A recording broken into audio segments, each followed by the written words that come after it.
राजकीय medical college में एस्ट्रॉन कार्यक्रम का हुआ समापन। स्टूडेंट्स को वितरित किए गए पारितोषिक। चूरू के राजकीय पंडित दीनदयाल उपाध्याय मेडिकल कॉलेज में सोमवार को एस्ट्रॉन कार्यक्रम का समापन हुआ। देर रात 11:30 बजे तक चले इस कार्यक्रम में खेलकूद प्रतियोगिता और सांस्कृतिक कार्यक्रम में विजेता रहे स्टूडेंट्स और डॉक्टर्स को पारितोषिक देकर सम्मानित किया गया। कार्यक्रम का आरंभ ईश वंदना से किया गया, जिसमें छात्र छात्राओं की प्रस्तुतियां सराहनीय रही। इस दौरान मेडिकल कॉलेज के स्टूडेंट्स ने रंगारंग प्रस्तुतियां भी दी। Medical college principal doctor M Pukar ने बताया कि 3 दिन की कल्चरल नाइट्स के बाद इस कार्यक्रम का समापन हुआ है। इससे पूर्व 4 दिन मेडिकल कॉलेज में स्पोर्ट्स गतिविधियां हुई। 7 दिवसीय इस कार्यक्रम में स्टूडेंट्स ने उत्साह से भाग लिया। कार्यक्रम में एकल और सामूहिक नृत्य, एकल और सामूहिक गायन और ग्रुप डांस इत्यादि की शानदार प्रस्तुतियां दी गई। उन्होंने बताया कि सांस्कृतिक कार्यक्रमों और खेलकूद प्रतियोगिता में उत्कृष्ट प्रदर्शन करने वाले छात्रों को पुरस्कार से सम्मानित किया गया।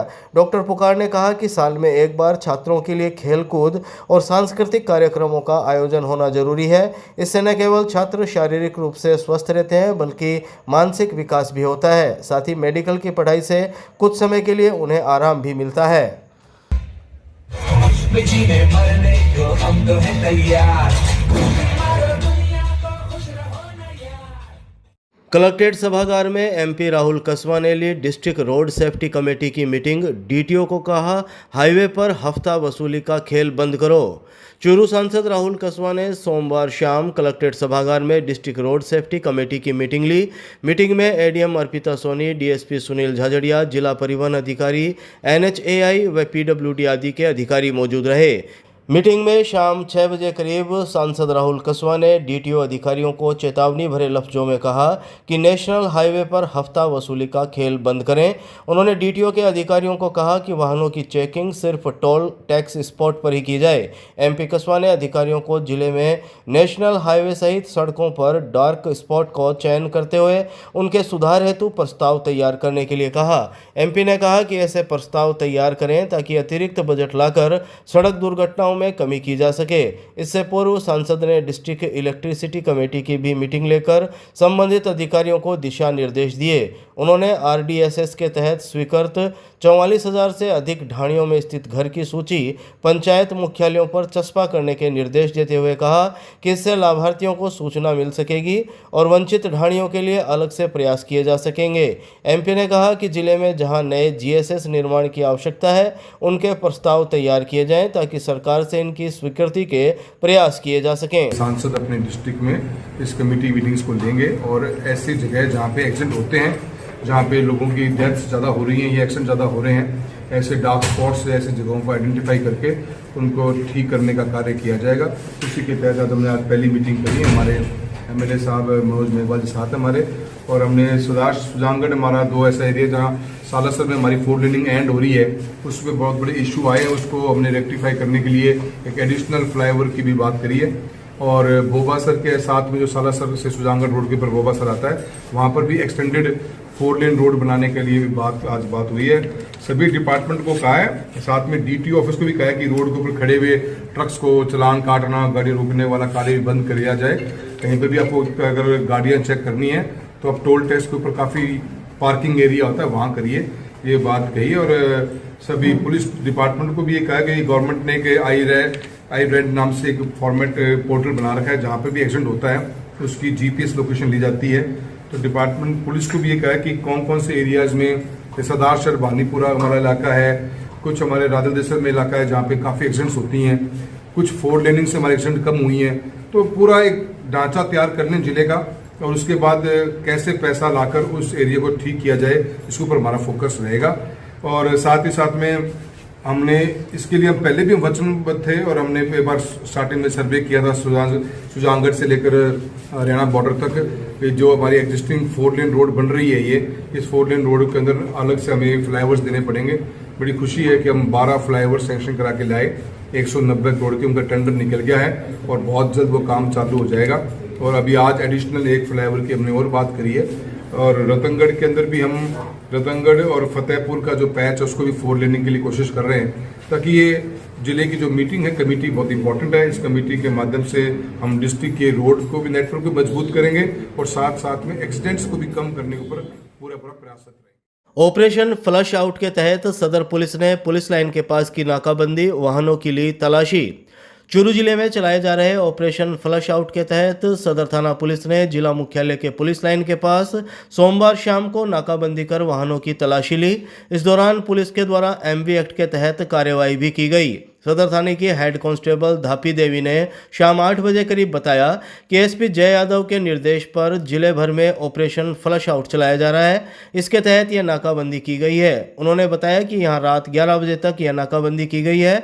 चूरू के पुलिस लाइन के पास की गई नाकाबंदी के दौरान शहर में आने जाने वाले वाहनों की तलाशी ली जा रही है। इसके अलावा पुलिस ने यातायात नियमों की पालना न करने पर लोगों को समझाइश करते हुए ट्रैफिक नियमों की पालना के निर्देश दिए हैं।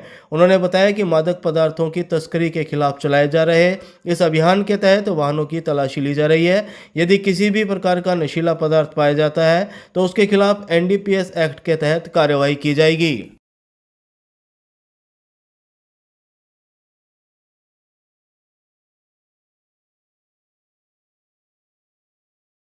पुराने कलेक्ट्रेट परिसर में सांसद राहुल कसवा ने सुने लोगों के अभाव अभियोग, कहा आरओबी को लेकर चुप नहीं बैठेंगे।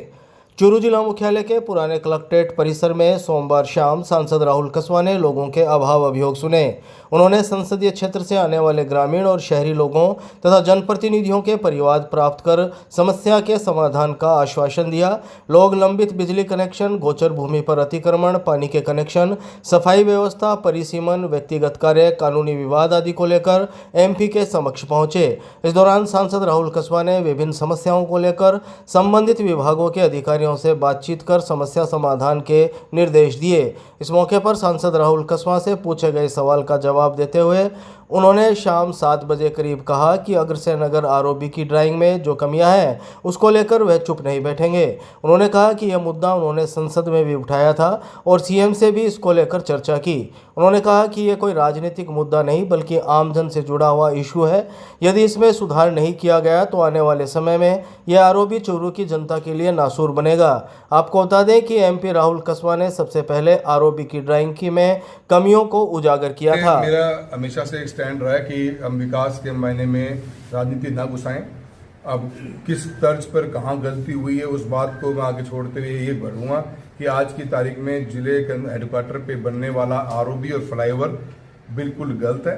ये पब्लिक के लिए नासूर बनेगा, इसको रोकना चाहिए। एक सांसद पे मेरी जिम्मेदारी थी, मैंने साइट विजिट करी, मैंने कलेक्टर साहब से बात करी, मैंने लोकल अधिकारियों से बात करी, साथ में हमने फिर चीफ इंजीनियर से मुलाकात करी जयपुर जाकर, पीडब्ल्यूडी के जो प्रिंसिपल सेक्रेटरी मिस्टर गुप्ता उनसे मैंने मुलाकात करी और हमने सभी विभागों को समझाने की कोशिश करी कि ये चीज़ गलत है।